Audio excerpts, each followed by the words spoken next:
On a logging road 9 miles outside Kalispell, Montana, a 74-year-old man named Earl Whitaker counted out $200 in worn bills for a rusted grain silo nobody else would touch. He had served 2 tours in Vietnam. He had a Purple Heart in a shoebox and a son who had stopped answering the phone.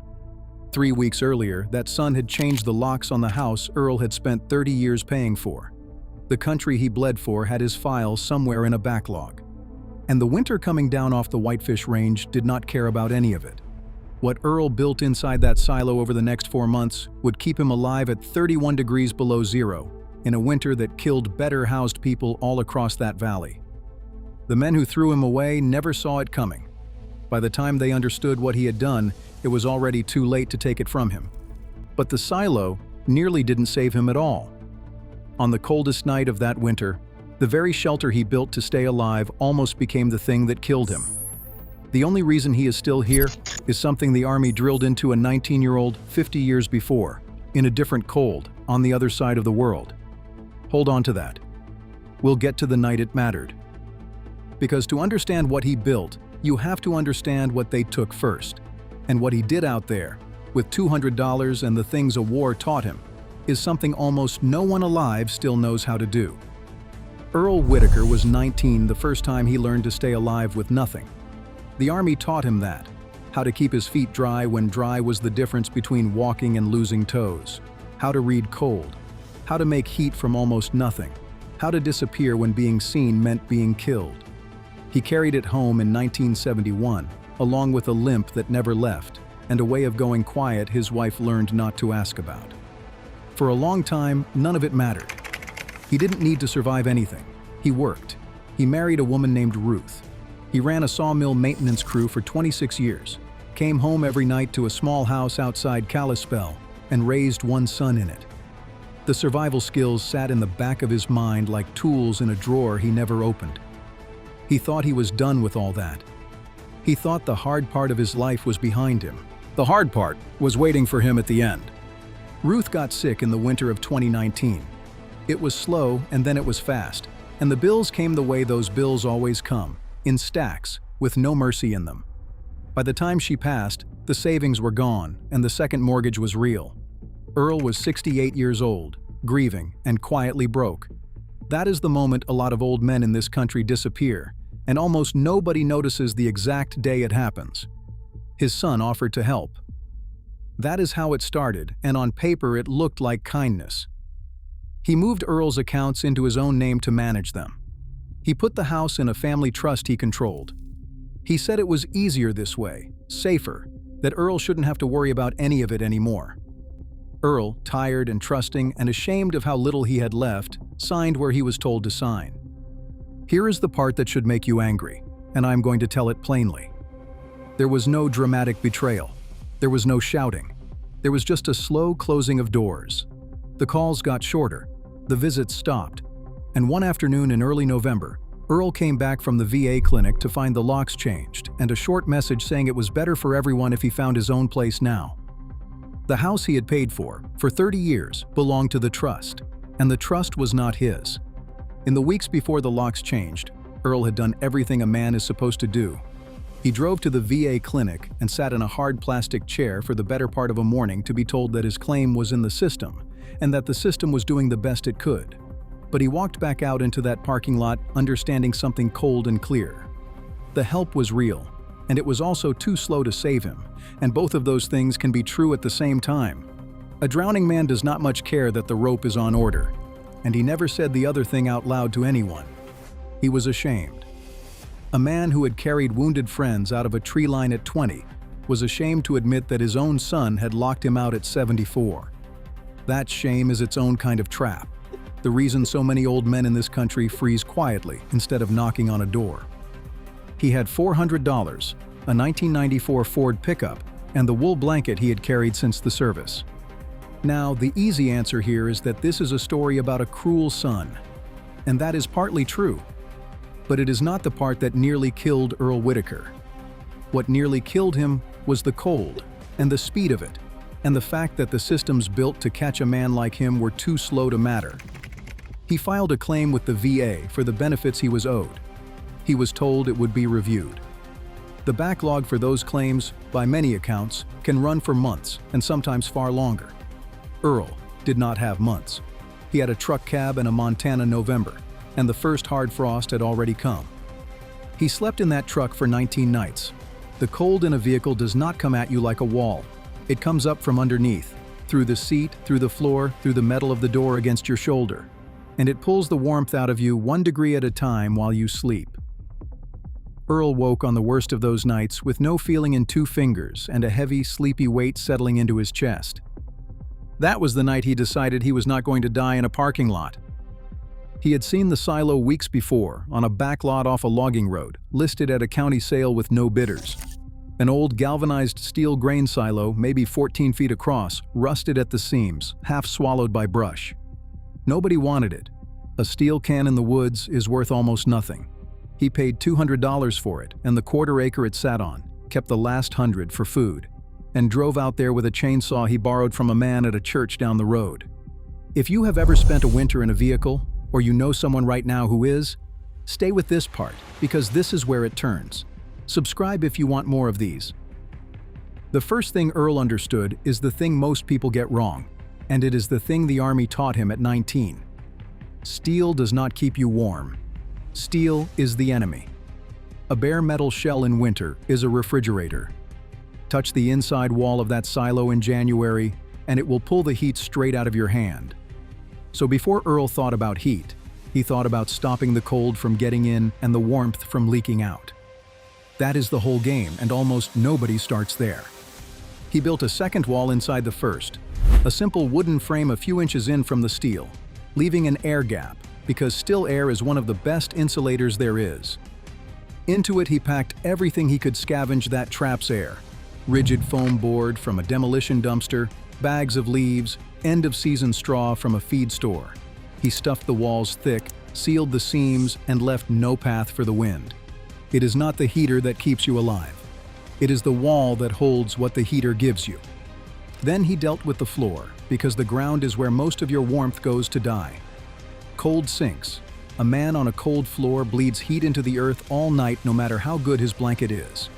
So Earl raised his sleeping platform onto salvaged pallets and packed insulation underneath it, then laid a vapor barrier so the damp couldn't rise and rot everything.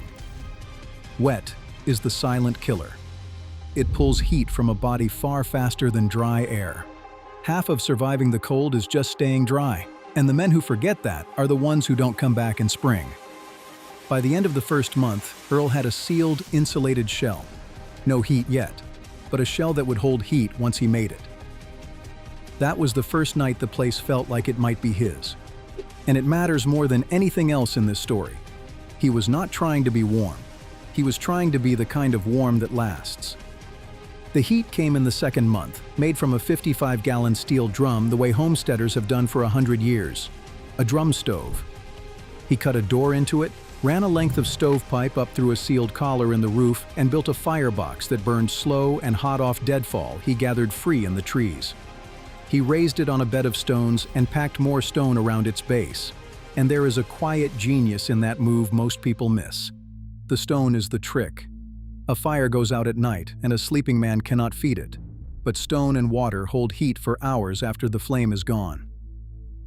Earl heated that mass of rock all evening, and long after the fire had died to coals, the stone gave its warmth back into the room, slow and steady. A second heater that needs no wood. He kept 2 old water drums in there for the same reason. Thermal mass, a battery made of nothing but rock, water, and patience. He was careful in the way only a man who knows the danger is careful. A stove in a sealed space will kill you in your sleep if you let it, not with fire, but with the air it poisons. So he built in ventilation he could trust, a low intake and the sealed flue carrying the bad air up and out, and he never sealed himself in completely. The cold is patient, but so is the thing that comes out of a chimney that doesn't draw right. He respected both. Heat was only half of staying alive, and Earl knew it. The other half was water. There is snow everywhere in a Montana winter, and a man's first instinct is to eat it. That instinct is wrong and dangerous.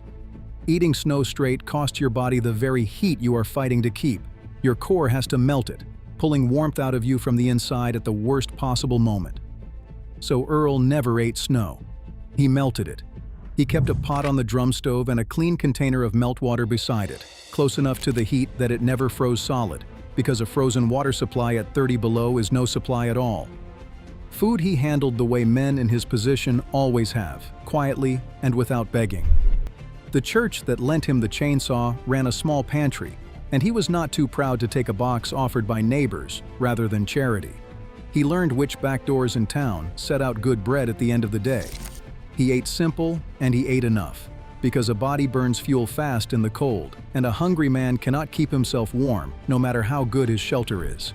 Heat, food, and water are one system, not three. Take away one and the other two stop mattering. He nearly got it wrong once, early, in the way that catches almost everyone. In the first hard week with the stove running, he woke to damp walls and straw starting to sag and sour. He had sealed the silo so tight against the cold that he had sealed the moisture in. His own breath, the steam off the pot, the heat itself, all of it soaking into the very insulation keeping him alive. Wet insulation does not insulate. It took him 2 days to understand it and fix it, cracking a small high vent and setting his vapor barrier right so the damp could escape. A shelter that cannot breathe will rot and freeze you slowly. It has to breathe just enough, and not one bit more. The last thing he did was learn to disappear, because a man alone in the woods learns fast that being seen is its own danger. He kept the silo earth-colored and dull, sighted in the trees where its shape broke against the brush, and burned his fire in the hours when a thread of smoke would not stand against a gray sky. The army had trained him to be invisible to people who wanted him dead. He used the same skills to stay invisible to a world that had simply stopped looking for him. And then, in the 3rd month, the winter came that proved everything. It started with a cold snap that didn't break. The temperature fell past 0 and kept falling, down to 28 below, then 31 below. The kind of cold that cracks pipes and stalls engines and makes the air hurt to breathe. The propane trucks couldn't keep up with the demand across the county. The strained power grid started rolling blackouts in the early morning hours, and that is when the cold stops being uncomfortable and starts being lethal. And on the coldest of those nights, the shelter that had kept Earl alive for 3 months nearly killed him. He had banked the stove high against the cold, packed it full, and damped it down to burn slow until morning the way he always did. But deep cold does strange things to a fire's draw. That night the air outside sat so heavy and still that the smoke stopped pulling cleanly up the flue. It began instead to drift back into the room. Slow, invisible, without a smell. That is the cruelty of bad air. It does not warn you, it just makes you tired. Earl woke a little after 3 with a headache like a band tightening around his skull, and a thickness in his thoughts he couldn't shake. His first instinct was the one that kills people every single winter. He told himself he was only cold and worn out, that he should pull the blanket up and sleep it off. He almost did. But 50 years earlier, a hard old sergeant had hammered one rule into a 19-year-old, and the rule surfaced now through the fog. When your skull pounds and your thoughts go slow and warm in a closed space with a fire, you do not lie down. You get to air. Now. He couldn't stand. His legs wouldn't take the order. So he did the only thing left to him. He rolled off the platform onto the floor and dragged himself by his elbows across the cold steel to the low vent, and he tore it open with the last of his strength, and he pressed his face to the gap and pulled in the brutal, clean, 30 below air like a drowning man breaking the surface. He lay there on the floor of his own shelter for a long time, shaking, his head splitting, breathing, alive. He had built the thing that nearly took him, and the only reason it didn't was a voice from a war half a century gone, telling an old man to move. By the time the gray light came up over the Whitefish Range, he had the fire drawing clean again and the vent set right for good. He never made that mistake twice. A man does not get to. I want to be honest about what happens in winters like that, because it is the part that makes what Earl did matter. When the power fails at 30 below, a modern home with an electric furnace has only a few hours before the inside temperature crashes toward the outside. The furnace dies, the pipes freeze, and the people inside, very often the old ones, the ones living alone, the ones too proud to ask a neighbor for help, are the ones who do not make it to morning. In hard winters, across this country, people die of the cold inside their own homes, with the heat shut off and an empty tank outside and no one checking on them. It happens quietly, every single year, and most of us never hear about it. That same night, the lights in the valley below went dark one by one as the blackout rolled through. And Earl knew exactly what that darkness meant in houses heated only by a wall socket. He fed his stove, laid his hand on the warm stone, and felt the particular anger of a man who knows none of it had to be this way. Earl Whitaker sat through that blackout at 68 degrees. While the grid failed and the furnaces went dark across the valley, the old veteran in the rusted silo, the one his family had thrown away, the one the country had filed and forgotten, was reading a book by lamplight in a room warmed by stone. He didn't need the grid. He had never been counting on it. He had built something that did not depend on anyone remembering he existed. That is the part the men who discarded him never understood. They thought a man with nothing was a man who could do nothing. They had it exactly backward. He was a man who had been taught a lifetime ago that you survive precisely when you stop expecting the world to save you. So why does this keep happening? Why are there old veterans freezing in forgotten lots in the richest country on earth? The easy answer is that people are cruel, and sometimes they are. But the harder answer is slower and sadder. It is a backlog that moves slower than a Montana winter. It is a benefit system that is real, but buried in paperwork. It is families stretched too thin, and the pride of an old soldier who will freeze before he begs. By many accounts, tens of thousands of American veterans experience homelessness on any given night. Men trained to survive anything, left to prove it alone. Earl is still out there, and as word spread quietly through the network homeless veterans keep among themselves, he stopped being the only one on that lot.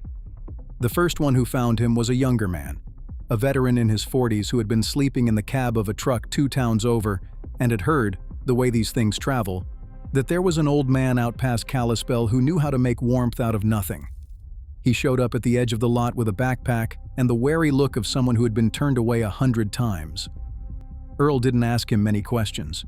He just said the same thing a stranger had once said to a freezing 19-year-old version of himself, a lifetime and a war ago. Nobody freezes on my ground. Not tonight, not while I've still got fire. Then he showed him the wall before the heater, the floor before the wall, and the stone that keeps giving warmth long after the fire has died. That, more than anything Earl ever built for himself, is the part the people who discarded him will never be able to take back. Here is what I keep coming back to. The country spent good money teaching Earl Whitaker how to stay alive when everything was against him. It just never imagined that one day the thing against him would be the country itself. If you have ever spent a winter in a vehicle, or you know a veteran who has, tell me in the comments what city it was and what the hardest part really was. Not for pity, because there is someone watching this tonight in their first cold week who needs to know they are not the only one who ever figured it out. Next time, I'll tell you about a Marine in her 60s who turned a $200 storage unit into a hidden home with heat and running water in the middle of a city that spent years trying to find her and never could. Earl Whitaker is 75 now. He still lives inside $200 of rusted steel that his own son would have hauled to the scrapyard. And on cold mornings, if you knew exactly where to look, you could see a single thin thread of smoke rising out of the trees off that logging road. The only sign that a man this country forgot is still out there, still warm, still here. That thread of smoke is the whole story. They threw him away. He refused to disappear. Because some of the men and women this country trained to survive anything were left in the end to prove it completely alone. And the country that taught them never once looked back to see if they had.